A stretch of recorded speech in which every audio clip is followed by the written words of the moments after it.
У Новополоцку завершены выпрабаванні опоры моста праз раку Заходняя Двіна. Часовая умацавальная канструкцыя вытрымала неабходную нагрузку.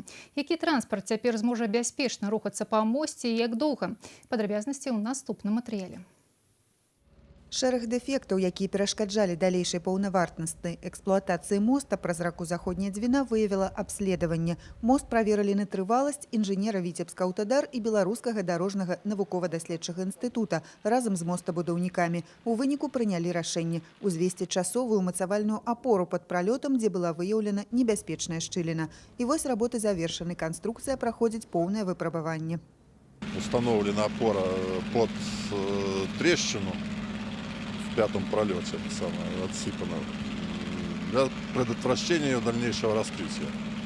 И вот сегодня специалисты Института Белдор-НИИ проводили замеры по раскрытию этой трещины в дальнейшем. В условиях уже существующей временной опоры само поведение трещины под нагрузкой. Вынікі кантрольных выпрабаванняў станоўчыя эксперты сцвярджаюць, што канструкцыя адпавядае патрабаванням. У бліжэйшы час спецыялісты Беларускага дарожнага навукова-даследчага інстытута дадуць сваё заключэнне, які транспарт цяпер можа рухацца па мосце. По предварительному все равно она не более 30 тонн нагрузка на ось.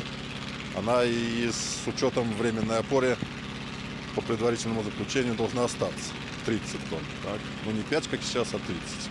Тэрмін эксплуатацыі часовай умацавальнай канструкцыі не больш за 3 гады. Гэтага часу дастаткова, каб распрацаваць праект рэканструкцыі моста і выканаць неабходныя работы. Юлія Устінова, Сергей Пальцаў. Навіны Новополоцк.